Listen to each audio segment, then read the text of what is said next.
بسم الله الرحمن الرحيم الحمد لله رب العالمين والصلاة والسلام على نبينا محمد وعلى آله وصحبه أجمعين أما بعد. الدرس السادس عشر في بيان النوع الرابع والخامس من مفسدات الصوم. So we want to talk about the fourth and fifth type of nullifiers of fasting. We've already taken the first three in the previous two chapters.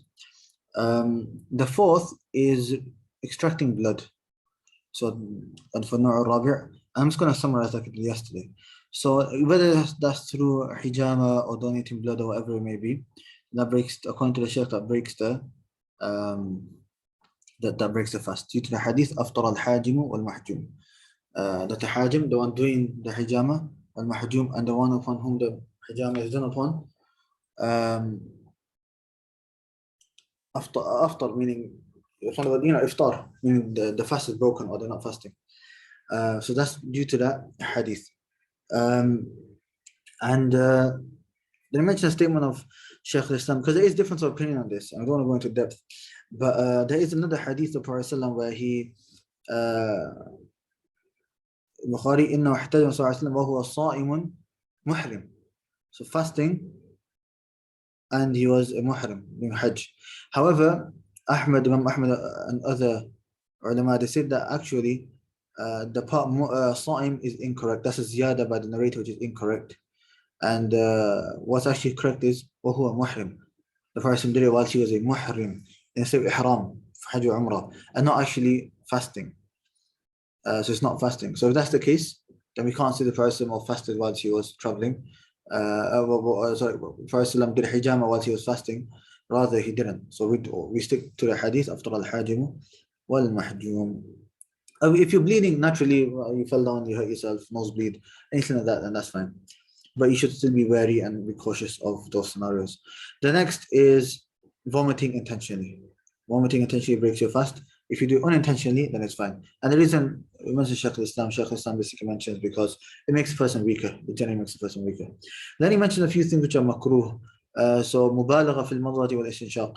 So in madmadah is rinsing the mouth and istinshaq is rinsing the nose. To do mubalagha, normally you should do mubalagha. You should put a lot of water and be extreme in it. When you're fasting, no, out of fear that it might reach the throat. And then Shaykh is permissible to do بالماء الاستحمام على جميع بدنه. So going to like a steam room or anything like that, that's all fine. But just be wary that it doesn't, none of that goes into your throat. The next topic the Shaykh talks about regarding qada. Okay, and basically you can summarize it here. He says that because he talks about it and he kind of summarizes it again here, that there are three types of people when it comes to fasting. The people that don't fast. The first is those that just have to make it up, and there's no fidya. They just have to make it up. And that's basically the person who's ill, traveling, pregnant woman, or breastfeeding woman. Now we talked about breastfeeding women and we've talked about all these issues before. But yeah, hamil and murder, if they fear for themselves. So these people, they don't have to fast, just make it up later. The second is those that just have to give a fidya. And they are those who are not able to fast, but terminal illness, لا يرجى برؤه, it's not hope for their recovery, such as a person old age or something's got cancer or something like that. Then we have the third type, which is they have to do qada and a fidya. So fidya means you have to feed poor people. And that is basically a pregnant woman or a breastfeeding woman who fears for their children only. It's not for themselves, but for the children. And what is the fidya? It is feeding a poor person nisf sa'. Nisf is basically a handful, so half of that. Half of a sa' from the food of the from the country for one day. And that is basically a summary of and obviously there's khilaf in this one, I didn't mention it. I think Ibn Baz and I think we both say that no, it's fine. In all scenarios, hamil and murder cannot fast, and all you have to do is make you up. They don't have to go fidya. But I think Ibn Uthaymeen, I have to double check, he might have said it's better to give fidya if you want, because it is narrated on some of the companions. But I'll have to double check that one. No. And then Shaykh talks about how the religion is perfect and we should always be in state of ibadah. And in the last chapter, the Shaykh basically talks about some of the rulings of qada, and he basically says that you have to make it up as soon as you can, and but it's recommended to make it up as soon as you can, and then consecutive days if you can. If not, then it's permissible because this is something known as wajib muwassa'. We'll take this in usul al-fiqh when talking about wajib. Wajib can be split into different types depending on how you look at it. Maybe the most famous one is wajib aini or fard ain, fard kifaya.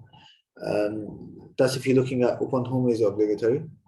But we can, if you look at the time, then we can split it into wajib muwassa' and mudayyaq.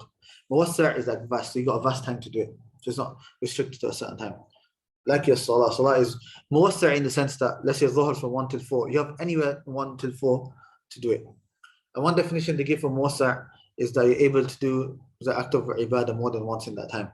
So salah only takes 5 to 10 minutes. So you can do that many times. So that means you can do it any time within that. As for mudayyaq, if what might make more sense if I explain mudayyaq is a specific time where you can only do that one action. So fasting in the month of Ramadan, in Ramadan, that's mudayyaq. You can't do any other type of fast. You can't do any sunnah fast or anything like that, or any nazar fast, vow. It's just the fasting of Ramadan. So when you make you up, it's muwassa' in the sense that you have the whole year to do it.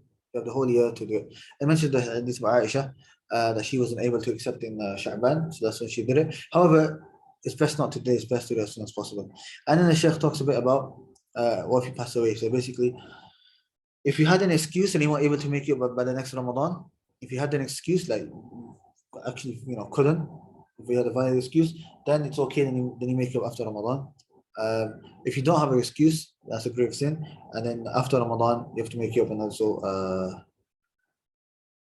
give a fidya as well. If you've delayed it till the next Ramadan, till after the next Ramadan. And with that, we conclude today's sitting. Alhamdulillah, we'll start from 19 tomorrow. And we should be able to finish. We should be able to finish, I think, a couple of days before the end of Ramadan. Because if you notice, I'm doing 3 chapters nowadays. 3 chapters a day now, inshallah.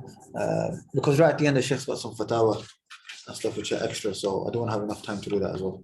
So we'll stop here, inshallah. Subhanahu wa ta'ala. Alhamdulillah, la ilaha illa anta astaghfiruka wa atubu ilayk.